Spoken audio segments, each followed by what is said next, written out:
Assalamualaikum warahmatullahi wabarakatuh. Waalaikumsalam warahmatullahi wabarakatuh. Shalom. Salam Om Swastiastu, nama budaya dan salam kebajikan. Baik, perkenalkan kami dari kelompok 3 ingin mempresentasikan hasil diskusi kami materi tentang ketahanan nasional dan bela negara bagi Indonesia. Sebelum masuk ke materi pembahasan kami, terlebih dahulu saya akan memperkenalkan diri saya dan juga rekan-rekan kelompok saya. Perkenalkan, nama saya Ali Sabran Siregar sebagai moderator di kelompok ini. Kemudian perkenalkan rekan-rekan kelompok saya. Baik, nama saya Hamka Nugrul Ramadana dari kelompok 3. Saya Yukawan Gultom, SH dari kelompok 3. Perkenalkan, saya Nurdiana Pilihan dari kelompok 3. Perkenalkan, nama saya Anissa Salsabila Brutu, saya dari kelompok 3. Perkenalkan, nama saya Fitri Mamora dari kelompok 3. Perkenalkan, nama saya Yati dari Lintas Mamora dari kelompok 3. Perkenalkan, saya Raja Gusta Burustoma dari kelompok 3. Perkenalkan, nama saya Rika Masyarakat, saya dari kelompok 3. Baik, setelah perkenalan tersebut, kita akan masuk ke pembahasan materi pertama yang akan dijelaskan oleh teman saya bernama Hamka Nugrul. Kepada Hamka, persilakan.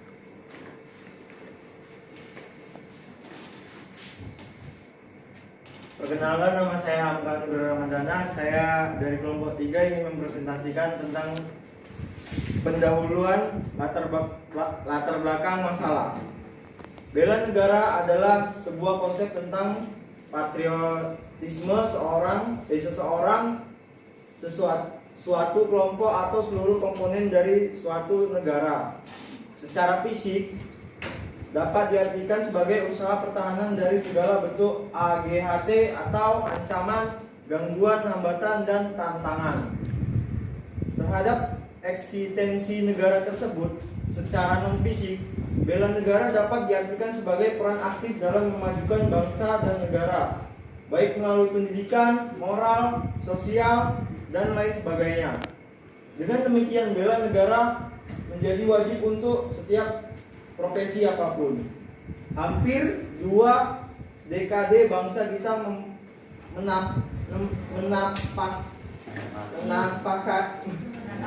menapaki abad ke-21 yang dipenuhi oleh perkembangan teknologi canggih dan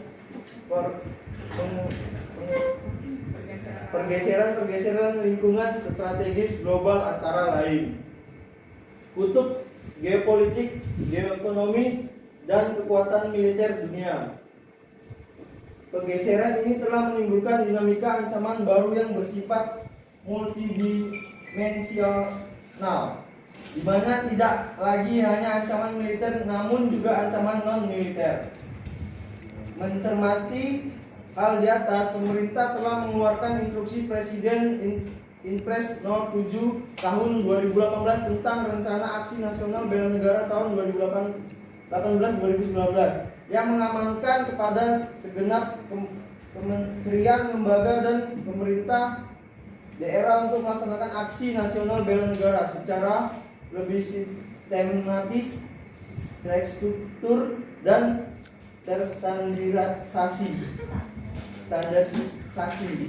B. Bela negara. 1. Sejarah bela negara. Sejarah bela negara dimulai di kota Bukit Tinggi yang semula merupakan pasar pekan bagi masyarakat Agam Kuo. Kemudian setelah kedatangan Belanda, kota ini menjadi kubu pertahanan mereka untuk melawan kaum Padri. Pada tahun 1825, Belanda mendirikan benteng di salah satu bukit yang dikenal sebagai benteng Fort de Kock, sekaligus menjadi tempat peristirahatan opir-opir Belanda yang berada di wilayah jajahnya.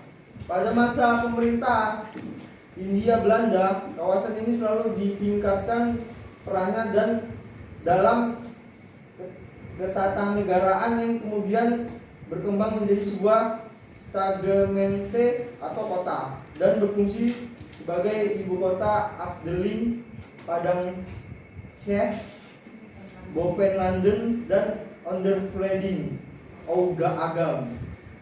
Pada masa penduduk Jepang, Bukit Tinggi dijadikan sebagai pusat pengendalian pemerintah militer untuk kawasan Sumatera Utara. Bahkan sampai ke Singapura dan Thailand, kota ini menjadi tempat duduknya Komandan Militer ke-25 Kemenpetai di bawah pinjaman Mayor Jenderal Hirohito Toyoji. Pada masa itu, kota ini berganti nama sebagai Stadgemente for the Kok menjadi Bukit Tinggi Yakuso, yang daerahnya diperluas dengan memasuki negara-negara sekitar seperti Sinakok, Anam Suku, Gadut, Kapau, Ampang, Gadang, Batu Tabah, dan Bukit Batuba. Setelah kemerdekaan Indonesia, berdasarkan ketetapan Gubernur Provinsi Sumatera Utara nomor 391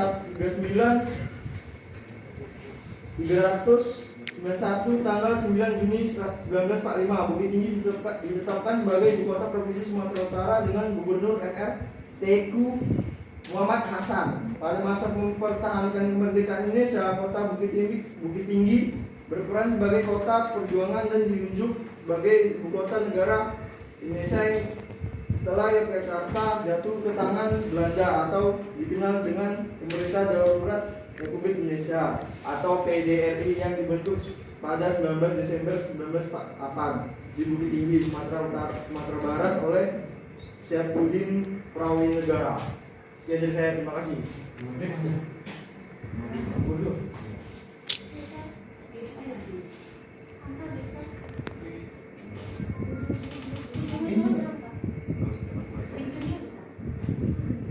Yang kedua, definisi bela negara. Bela negara adalah istilah konstitusi yang terdapat dalam pasal 27 ayat 3 UUD Negara Republik Indonesia tahun 1945 yang berbunyi, setiap warga negara berhak dan wajib ikut serta dalam upaya pembelaan negara. Artinya, secara konstitusional, bela negara meningkatkan seluruh bangsa Indonesia sebagai hak dan kewajiban setiap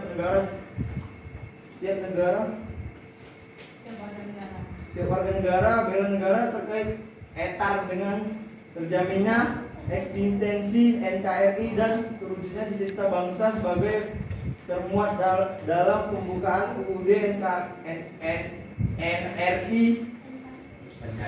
NKRI tahun 1945, yakni melindungi segenap bangsa Indonesia dan seluruh tumpah darah Indonesia, memajukan kesejahteraan umum, mencerdaskan kehidupan bangsa, serta untuk ikut melaksanakan kehidupan dunia yang berdasarkan kemerdekaan, perdamaian abadi, dan keadilan sosial. Berikut berkat tumbuhnya karakter bangsa yang ulet dan tangguh berdasarkan nilai-nilai dasar yang ada dalam konsep NKRI berdasarkan Pancasila dan UUD 1945 dan konsep kebangsaan berdasarkan Bhinneka Tunggal Ika. Bangsa Indonesia berhasil mempertahankan eksistensinya sebagai bangsa yang merdeka dan berdaulat. Terima kasih saya. Terima kasih.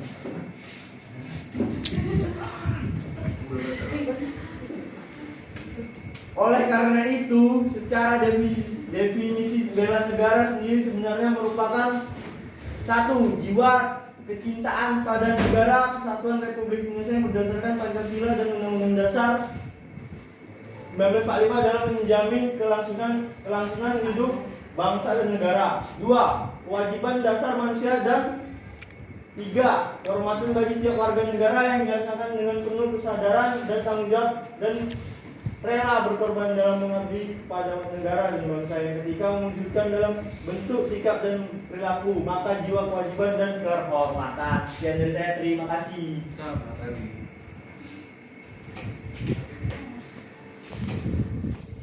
Baik, di sini saya akan menjelaskan bela negara sebagai kesadaran menghadapi segala ancaman, gangguan, hambatan, dan tantangan. Amanat Presiden pada peringatan Hari Bela Negara tanggal 19 Desember tahun 2015 menegaskan bahwa Indonesia bisa berdiri tegak sebagai negara atas kesatuan kekuatan rakyat Indonesia, mulai dari prajurit TNI, nelayan, petani, ulama, dan santri, dan elemen masyarakat lainnya. Sehingga dalam amanat tersebut dijelaskan bahwa beragam ancaman yang akan dihadapi oleh bangsa Indonesia, mulai dari tantangan dalam mengelola kemajemukan, gelombang perdagangan bebas, tekanan integrasi ekonomi regional, permasalahan sumber daya maritim, energi dan pangan, dan tantangan kemiskinan, keterbelakangan, dan ketimpangan. Dengan demikian, timbulnya berbagai ancaman tersebut, timbullah penerbitan Impres tahun nomor 7 tahun 2018. Dengan demikian, yang menjelaskan bahwa pentingnya bela negara dalam menghadapi segenap ancaman yang datang dari dalam negeri maupun yang datang dari luar negeri. Penerbitan Impres nomor 7 tahun 2018 juga menegaskan bahwa kebijakan bela negara bisa dilakukan melalui pengabdian profesi di berbagai kehidupan masing-masing. Yang dimana hal ini sebelumnya telah dibahas bahwa hal ini sangat berkaitan dengan Undang-Undang Pasal 68 Nomor 39 Tahun 1999 yang berdasarkan tentang hak asasi manusia agar segenap warga negara dengan beragam kelebihan dan kekurangannya bisa peserta dalam upaya bela negara dengan ketentuan peraturan perundang-undangan. Lanjut. Untuk menciptakan sikap bela negara pada diri kita sebagai warga negara Indonesia, kita terlebih dahulu menanamkan nilai-nilai dasar negara, yaitu satu, cinta tanah air. Untuk menemukan rasa cinta tanah air pada diri kita sebagai warga negara Indonesia, terlebih dahulu kita memahami Indonesia secara utuh meliputi satu, pengetahuan tentang sejarah kemerdekaan Indonesia. Dua, potensi sumber daya alam. Tiga, potensi sumber daya manusia. Dan empat, posisi geografis yang sangat strategis dengan dikenalnya keindahan alam. Dengan demikian, melalui potensi tersebut, timbullah rasa cinta tanah air pada tiap warga negara Indonesia. Dengan timbulnya rasa cinta tanah air pada tiap warga negara Indonesia, lahirlah sikap bela negara yang siap untuk berkorban, menjaga, melindungi, membangun bangsa Indonesia terwujudnya cita-cita nasional. Kemudian nilai yang kedua, sadar berbangsa dan bernegara. Rasa cinta tanah air yang tinggi tadi perlu diseimbangkan dengan sadar berbangsa dan bernegara. Rasa sikap sadar berbangsa dan bernegara akan menciptakan nilai-nilai kerukunan, kesatuan, dan kesatuan di dalam negara kesatuan Republik Indonesia.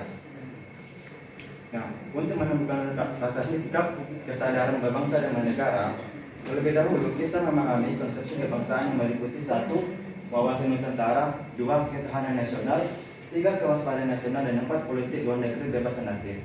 Dengan demikian, melalui konsepsi kebangsaan yang empat ini, diharapkan akan melahirkan sikap bela negara yang menjunjung tinggi nilai-nilai persatuan dan kesatuan di dalam negara Republik Indonesia yang berdasarkan sikap-sikap nilai patriotisme dan nasionalisme. Ketahanan nasional yang kuat, kokoh, dan handal dapat mengatasi berbagai bentuk ancaman, gangguan, hambatan, dan tantangan dari dalam negeri maupun yang datang dari luar negeri. Ketahanan nasional ini merupakan perwujudan dari kewaspadaan nasional, sehingga dengan demikian sikap bela negara akan memperkokoh persatuan dan kesatuan sebagai kekuatan utama bangsa Indonesia dalam menjaga NKRI sepanjang zaman. Kemudian nilai yang ketiga yang harus kita tanamkan yaitu setia kepada Pancasila sebagai ideologi negara. Pancasila sebagai ideologi negara telah terbukti ampuh dalam menjamin keberlangsungan hidup negara kesatuan Republik Indonesia, yang dimana diproklamasikan kemerdekaannya pada tanggal 17 Agustus tahun 1945. Setelah pasca proklamasi tersebut, telah terjadi berbagai ancaman yang mengancam keberadaan negara kesatuan Republik Indonesia. Tetapi hal tersebut dapat diatasi karena kesetiaan rakyat Indonesia terhadap ideologi Pancasila. Untuk membangun kesetiaan warga negara Indonesia terhadap ideologi Pancasila, terlebih dahulu kita memahami faktor-faktor yang mempengaruhi berkembangnya nilai-nilai Pancasila, yaitu satu, penegakan disiplin, dua, pengembangan etika dan politik, tiga, sistem demokrasi, dan empat, menumbuhkan taat kepada hukum. Nilai yang keempat yang harus kita tanamkan itu rela berkorban untuk bangsa dan negara. Sikap rela berkorban telah menjadi bukti sejarah bahwa kemerdekaan Indonesia diperoleh dengan perjuangan yang tulus tanpa pamrih dari seluruh kekuatan rakyat Indonesia melawan kolonial Belanda yang anti kepada kelompok NKRI. Nah, untuk menemukan rela atau korban untuk bangsa dan negara, terlebih dahulu kita memahami aspek, yaitu 1.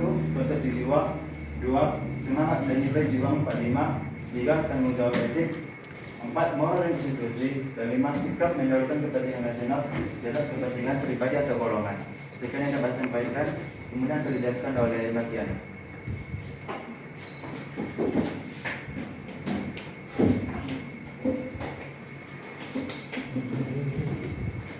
Oke, di sini saya akan melanjutkan pembahasan materi dari si Alwi, yaitu nilai-nilai dasar bela negara. Bagian kelima, yaitu sebagai kita warga negara, kita harus mempunyai kemampuan awal bela negara, yaitu pada dasarnya tiap warga negara mempunyai kemampuan awal bela negara berdasarkan nilai-nilai dasar bela negara dari aspek kemampuan diri seperti nilai-nilai percaya diri, nilai-nilai profesi dan sebagainya dalam mengantisipasi dan mengatasi berbagai bentuk AGHT melalui berbagai tindakan dalam bentuk sederhana maupun yang besar. Sesungguhnya tiap warga negara telah melakukan tindakan bela negara dalam berbagai aspek, yaitu aspek demografi, sumber daya alam, lingkungan ideologi, politik, ekonomi, sosial, budaya, teknologi, dan aspek pertahanan keamanan. Sehubungan dengan perkembangan IT dan globalisasi yang sangat dinamis telah menimbulkan dampak berbagai bentuk AGHT. Untuk memahami bentuk-bentuk AGHT di lingkungan masing-masing, kita perlu memerlukan analisis sederhana, yaitu 1. Memperhatikan potensi yang ada termasuk kearifan lokal. 2. Memperhatikan ancaman faktual atau potensial, sehingga aksi bela negara sebagai solusi tiap masalah dapat berkembang dengan sudut pandang yang sama. Aksi bela negara juga dapat memberikan pemahaman yang sama dalam mengantisipasi dan mengatasi setiap bentuk AGHT yang akan terjadi pada gerakan nasional bela negara yang sangat berpotensial dan berdaya guna optimal untuk membangun ketahanan nasional dan menyukseskan pembangunan nasional. Bagian ke-6 yaitu semangat untuk mewujudkan negara yang berdaulat, adil, dan makmur. Sikap dan tekad bersama merupakan kekuatan untuk mencapai cita-cita bangsa sebagaimana tertuang dalam pembukaan Undang-Undang Dasar Negara Republik Indonesia tahun 1945, yaitu melindungi segenap bangsa Indonesia dan seluruh sumber daya Indonesia, memajukan kesejahteraan umum, mencerdaskan kehidupan bangsa, dan ikut melaksanakan ketertiban dunia. Sebagai warga negara Indonesia, sikap dan tekad kita yang harus diperterapkan dalam mewujudkan negara yang berdaulat, adil, dan makmur, yaitu 1. Tidak berputus asa ketika menghadapi persoalan kehidupan bermasyarakat, berbangsa, dan bernegara. 2. Memperjuangkan keadilan rakyat, keadilan dan hak asasi manusia. 3. Mempraktekkan clean and good governance dalam bermasyarakat, berbangsa, dan bernegara. 4. Menerapkan jiwa semangat dan nilai kejuangan. 5. Memanfaatkan kearifan lokal untuk kesejahteraan rakyat.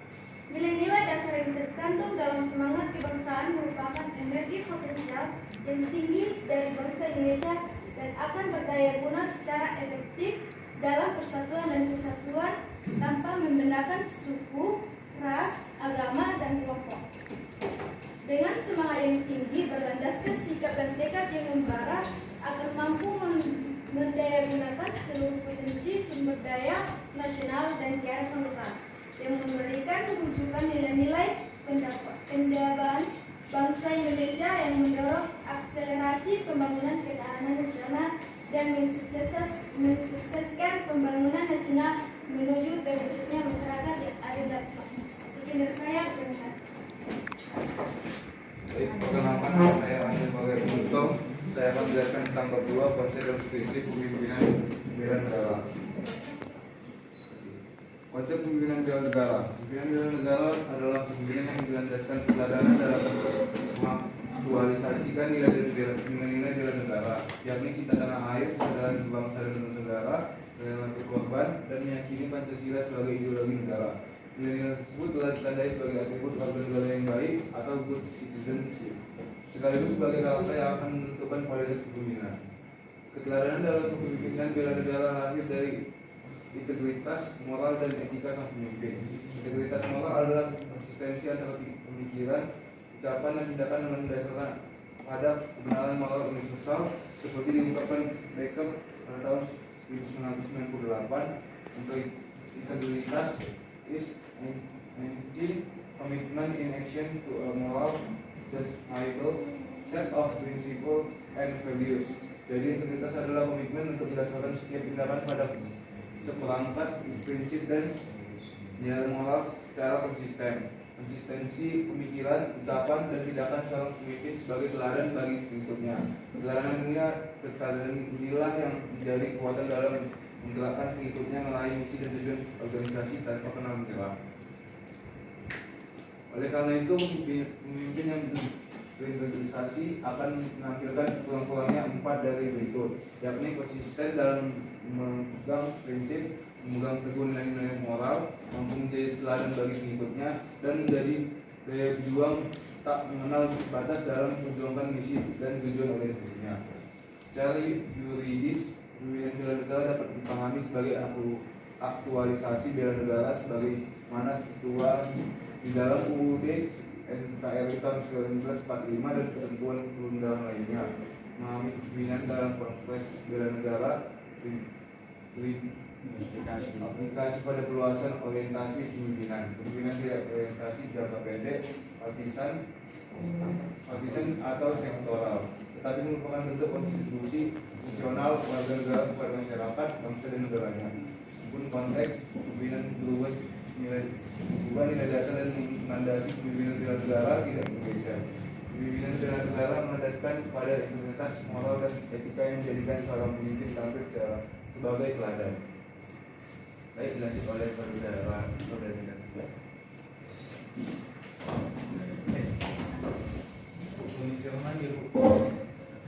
Perkenalkan, nama saya Kartia Filian Negas Mamora. Sini saya akan melanjutkan materi dari Andre. B. Prinsip kepemimpinan bela negara. Prinsip utama kepemimpinan bela negara adalah integritas moral dan etika. Integritas moral dalam kepemimpinan bela negara akan menghadirkan sosok pemimpin yang menjadi teladan. Keteladan inilah yang memberinya legitimasi moral dalam mengarahkan dan mewujudkan kecintaan warga negara kepada NKRI.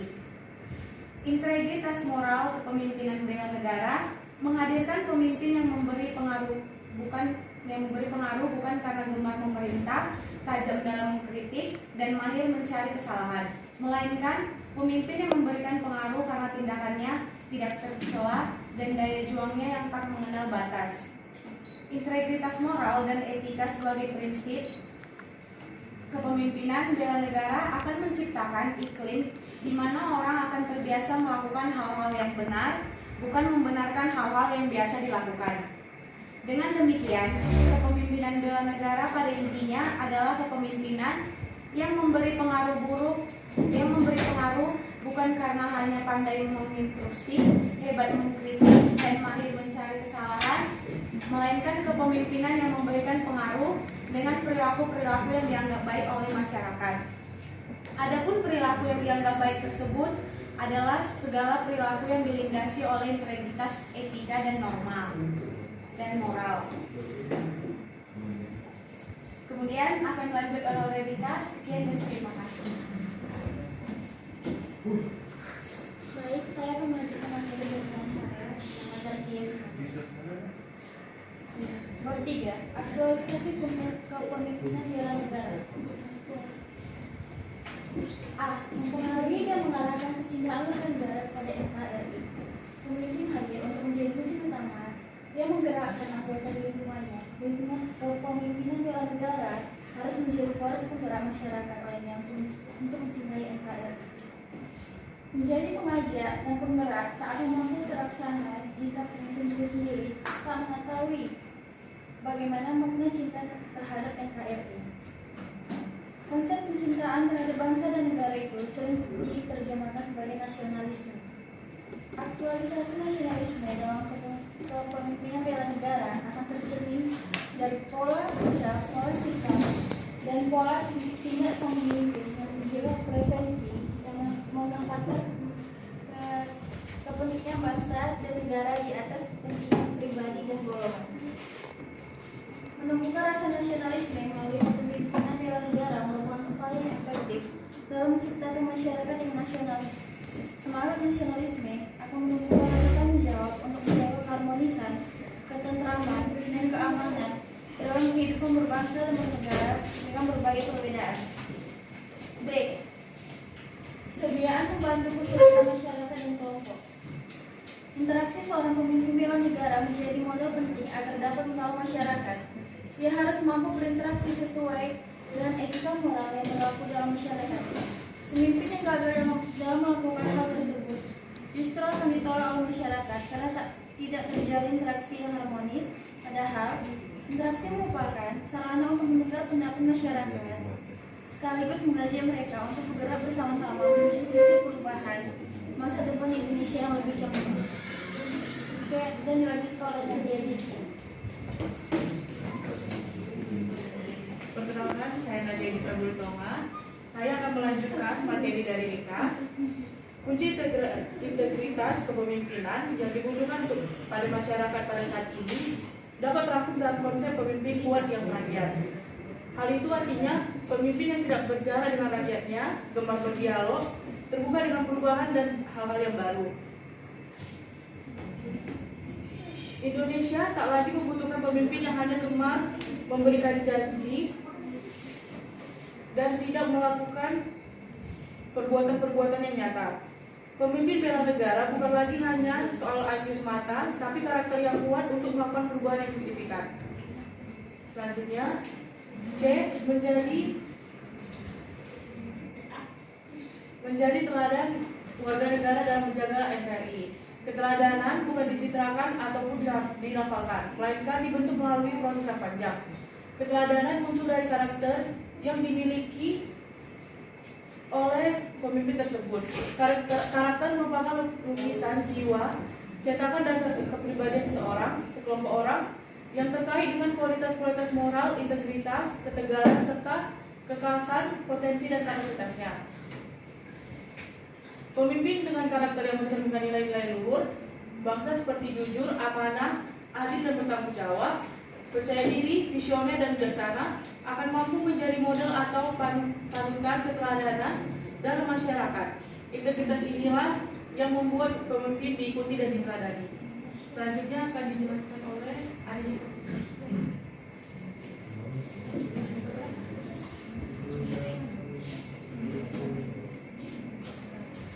Baik, perkenalkan nama saya Anissa Salsabila Bruto. Di sini saya akan menjelaskan membangun semangat bela negara berbasis kesejahteraan. Selama berabad-abad, suku bangsa Indonesia hidup sejahtera dengan tumbuh-tumbuhan yang ada di Nusantara. Tumbuh-tumbuhan itu bisa berupa rempah-rempah, gula, kayu, dan lain-lain sebagainya. Bukan hanya tumbuh-tumbuhan, di Nusantara juga terdapat perairan atau lautan.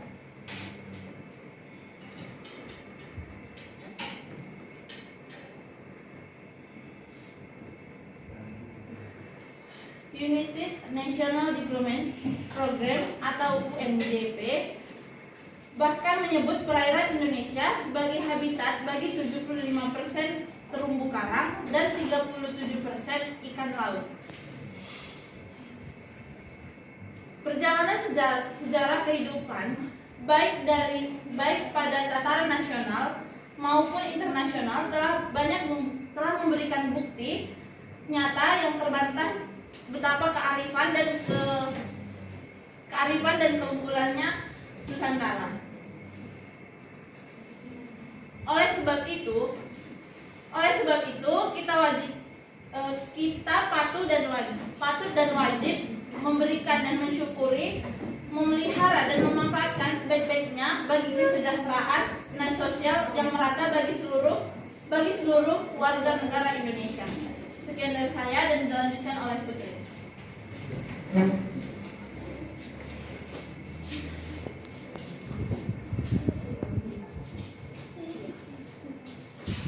Perkenalkan, nama saya Putri Lonis Mangga. Saya akan melanjutkan materi yang dibahas oleh Anissa.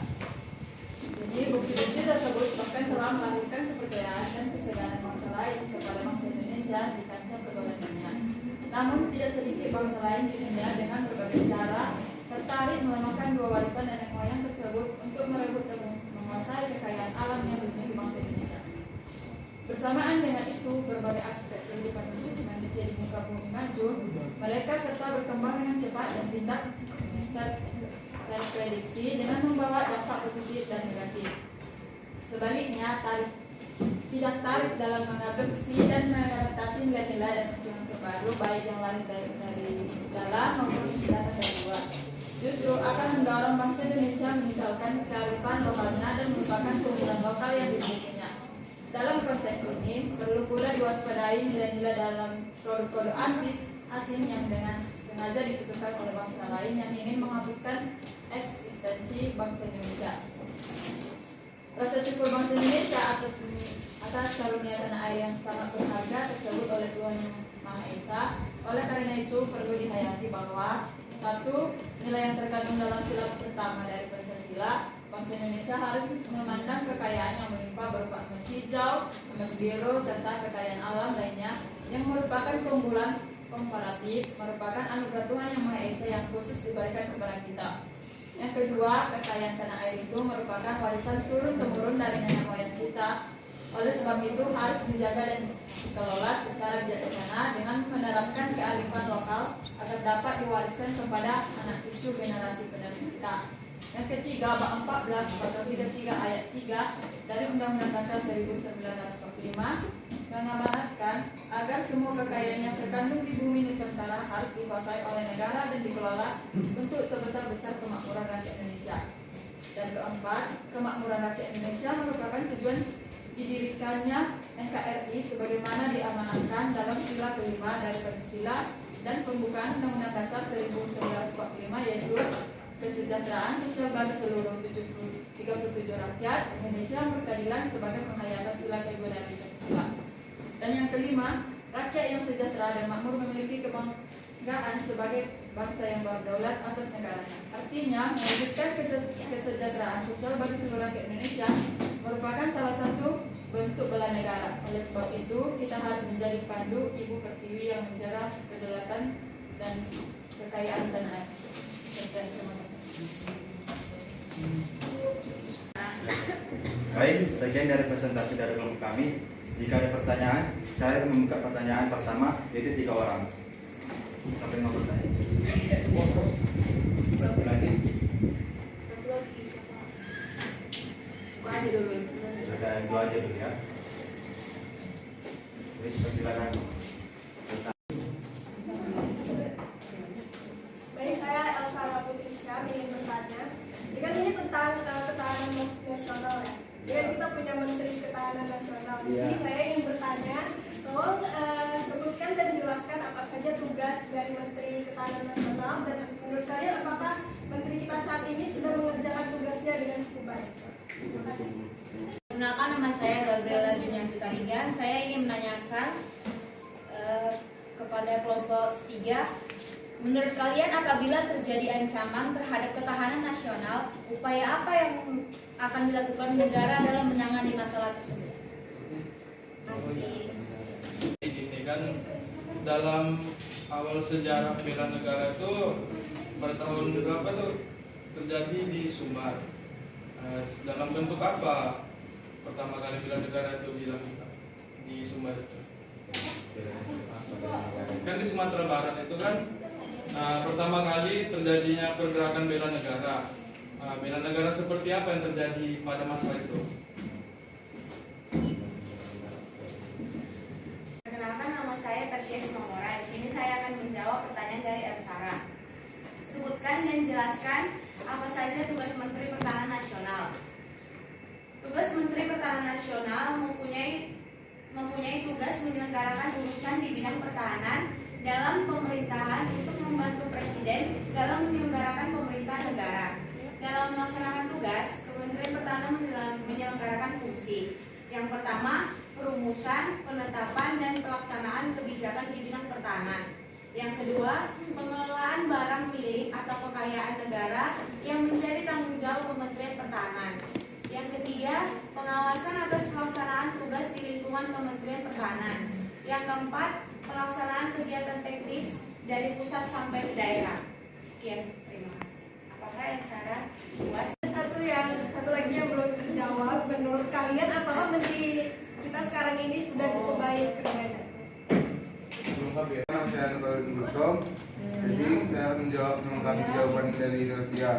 Menteri Pertahanan Nasional kita sekarang itu adalah Prabowo Subianto yang dilantik jadi Menteri Pertahanan oleh Presiden kita Joko Widodo pada tanggal 23 Oktober tahun 2019 sampai 2024. Jadi sudah ada 7 kebijakan yang telah dilakukan Prabowo pada tahun selama dia menjabat. Yang pertama adalah pertahanan market semesta, penguatan industri pertahanan nasional, modernisasi alutsista, diplomasi pertahanan, penanganan COVID-19, peningkatan SDM bidang pertahanan, hingga cadangan logistik strategis untuk pertahanan negara. Kalau untuk itu, untuk bidang pertahanan nasional kita udah cukup baik lah dilakukan oleh Pak Prabowo.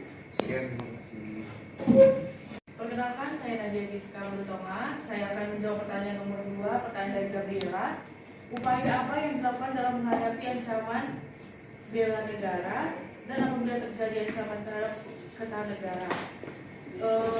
Ada 5 strategi untuk mengatasi ancaman di bidang pertahanan dan keamanan negara kita. Yang pertama itu menambah dan meningkatkan alutsista persenjataan bangsa dan negara di Indonesia di bidang militer.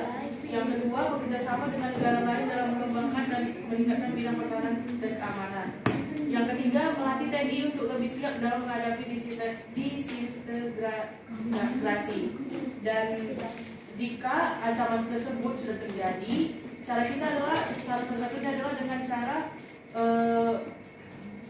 para TNI dan militer Indonesia lebih diperkuat dan Kementerian Pertahanan dan Keamanan mencari akar dari permasalahan tersebut dan menyelesaikan masalah tersebut secara sehingga sampai tuntas.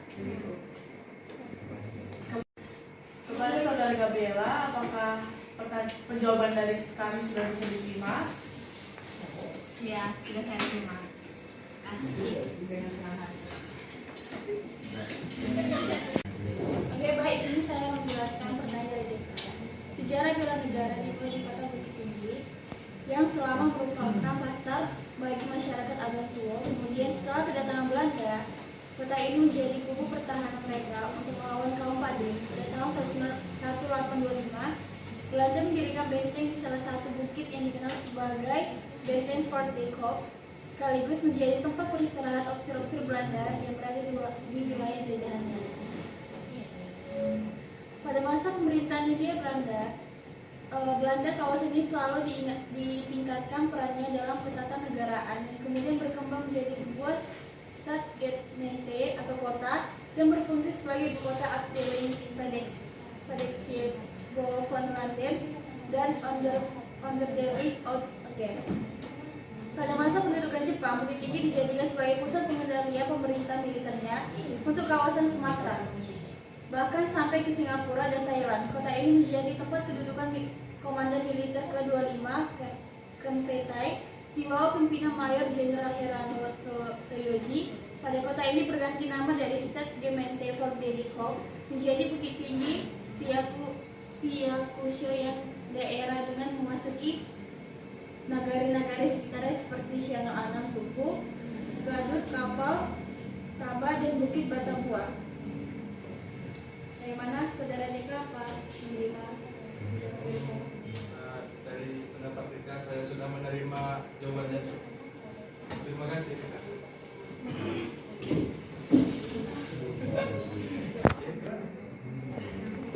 Perkenalkan, nama saya Brilian Sarasihaan, saya dari kelompok 1. Nah, di sini kan ada materi kalian mengenai ketahanan nasional bagi dan bela negara bagi rakyat Indonesia. Kalau yang saya lihat ya dari presentasi kalian tadi, itu kan nggak ada satupun mengangkat satu permasalahan yang tentang bela negara. Ada. Yang Sumatera Barat tadi. Latar belakang masalah.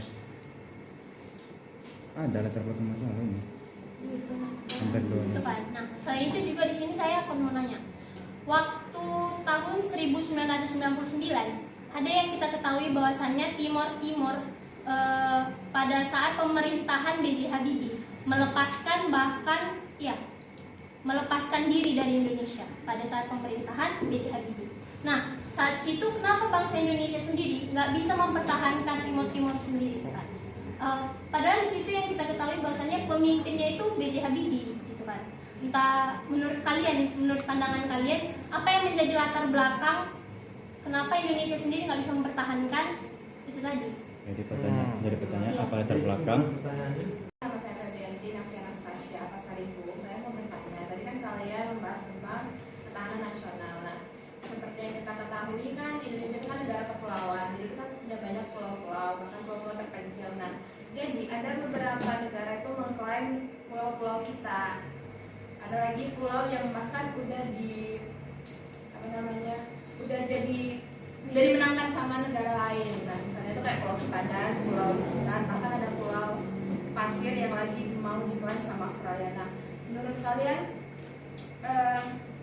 kenapa negara-negara lain itu bisa mengklaim pulau itu? Apakah itu termasuk salah satu indikasi bahwa ketahanan nasional Indonesia itu lemah atau gimana?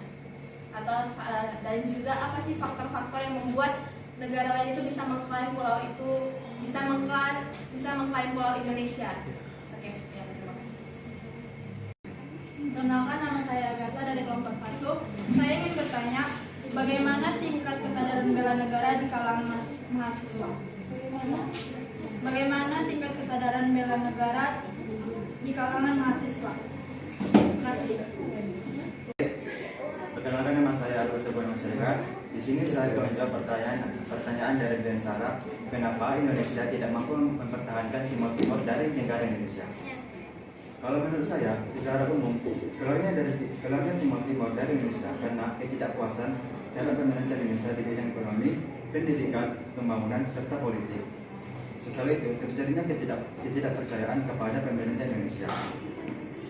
Dan pada saat itu, 75% memiliki hak, Timor memiliki hak untuk menyetujui keluarnya Timor dari pemerintah Indonesia. Indonesia pun tidak memiliki tujuan lain yaitu melepaskan Timor dari Indonesia. Sebab pada saat itu dengan negara kita tidak lebih lagi, masih kurang. Jadi setelah kejadian itu Indonesia berupaya membangkitkan bela negara melalui pendidikan PKN yang mendidikan rasa cinta tanah air, sadar berbangsa dan negara, setia kepada Pancasila sebagai ideologi negara, rela berkorban untuk berbangsa dan negara, mempunyai kemampuan awal bela negara, semangat untuk mewujudkan negara yang adil dan makmur. Dari penjelasan tersebut, Indonesia berupaya mendirikan bela negara yang tinggi supaya tidak ada lagi wilayah yang keluar dari negara Indonesia. Jadi yang dapat saya sampaikan, apakah pernyataan ini dapat diterima oleh Ben Sarah? Sebenarnya kurang. Ada kalau bisa ditambahin, Kalau nggak ditambah ya. Nama saya Nadia Rizka. Saya mau sedikit menambahi jawaban dari teman saya Awi. Jadi pada saat pemerintahan B.J. Habibie itu merupakan masa pertukaran era reformasi dari era Orde Baru Orde Baru ke masa reformasi. Jadi di saat itu pemerintah Indonesia masih apa namanya ya? Masih terombang-ambing lah. Jadi mungkin Timur ini merasa belum puas dengan keadaan ekonomi Indonesia yang terpuruk, karena kan pada saat era Orde Lama ekonomi kan itu terpuruk ekonomi Indonesia. Mungkin Timur ini merasa kayaknya tidak cocok lagi untuk berada di Indonesia, merasa kurang. Jadi mereka memutuskan untuk keluar dari Indonesia, dan mungkin mereka merasa kalau mereka keluar dari Indonesia mereka bisa memperbaiki ekonomi negara mereka menjadi baik lagi. Mungkin di situ pun salah satu gimana ya, masih kurang rasa bela negaranya, rasa cinta tanah airnya itu masih kurang di saat itu.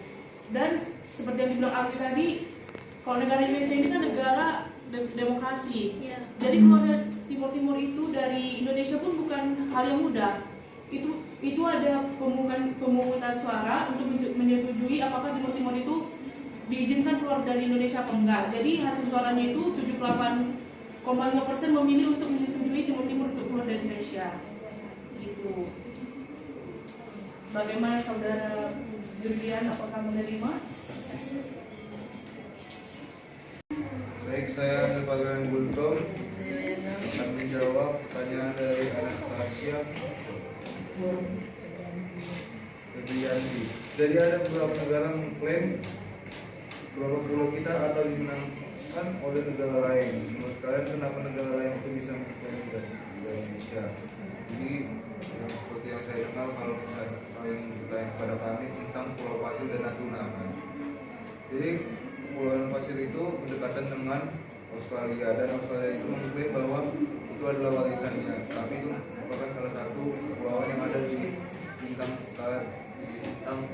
NTT. Oh, ini NTT dia masih bagian dari Indonesia, tapi Australia itu mengklaim. Tapi di perundingan internasionalnya belum sah kalau Australia itu menang, kalau itu milik mereka. Kalau misalnya tentang Natuna itu bukan diklaim oleh Cina, tetapi ada kapal milik Cina yang sedang bersandar di situ, dan mereka bilang kalau itu adalah Pulau Cina, adalah laut Cina, dan kan itu adalah laut Natuna Indonesia. Baik, lengkapnya akan dijawab Anissa.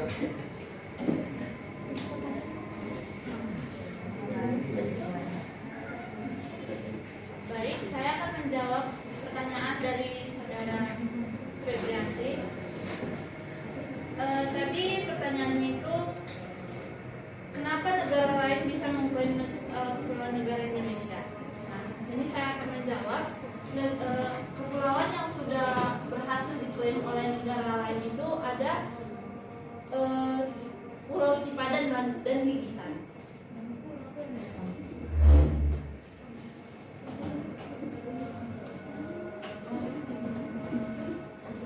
Pada tahun 1966, Malaysia dan Indonesia sama-sama memberi izin eksplorasi atas Pulau Sipadan dan Ligitan. Tetapi pada 1967 mereka kembali 1966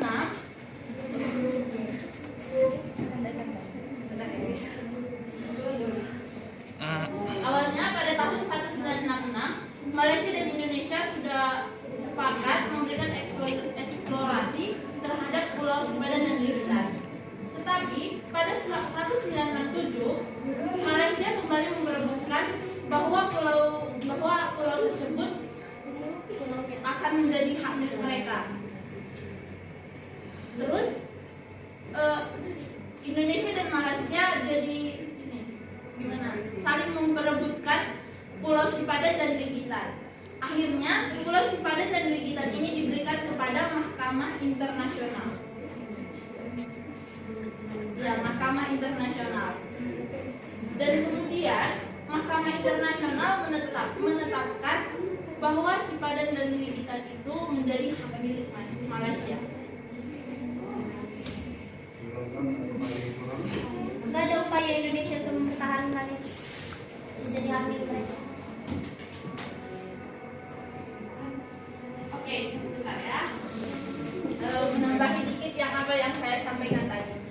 Sebenarnya upaya Indonesia itu sudah ada, tapi karena pihak Malaysia sendiri yang mengeksplorasi atau sesuai kesepakatan, Indonesia dan Malaysia itu sudah bersepakat bahwa pulau tersebut tidak boleh dipegang dari kedua belah pihak karena sudah diberikan kepada Mahkamah Internasional. Jadi, tetapi Malaysia bersikeras gimana itu akan menjadi milik kami gitu. Jadi mereka menanami sesuatu di pulau itu. Enggak.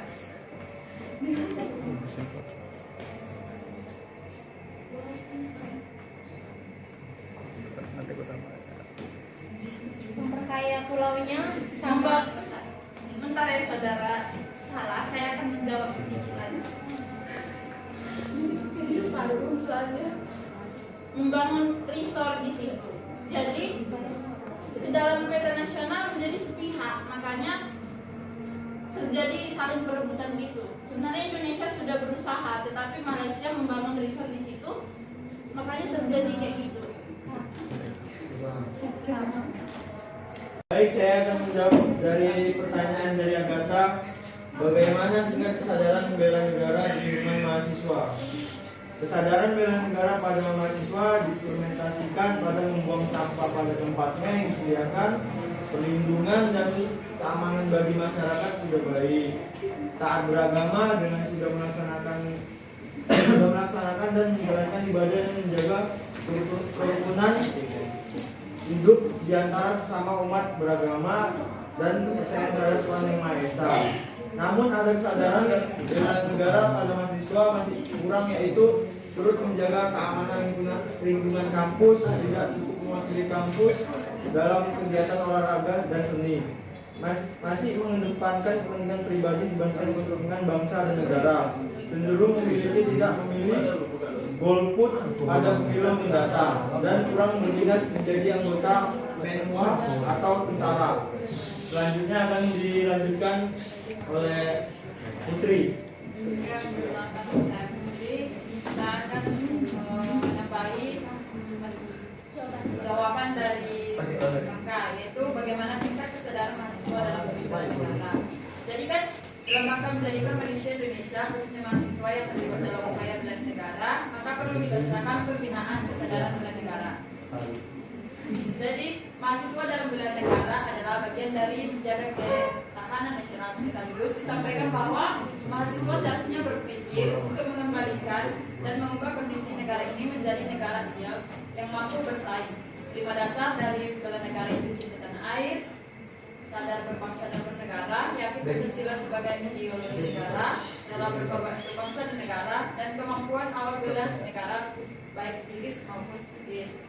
Jadi mahasiswa harusnya berpikir untuk mengembalikan dan mengubah kondisi negara kita ini menjadi negara ideal dengan mampu bersaing.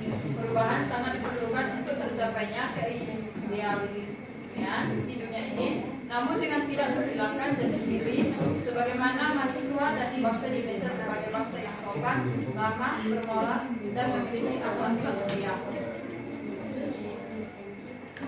Gimana dengan saudara kita? Sudah puas?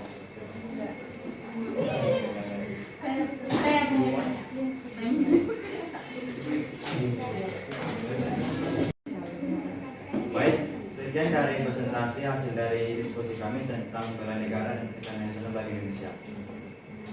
Apabila ada kekurangan mohon dimaafkan, apabila ada kelebihan diterima saja. Saya sedikit ada pantun. Kalau jalan-jalan menginjak bumi, kalau terbang menginjak awan. Sekian dari kami.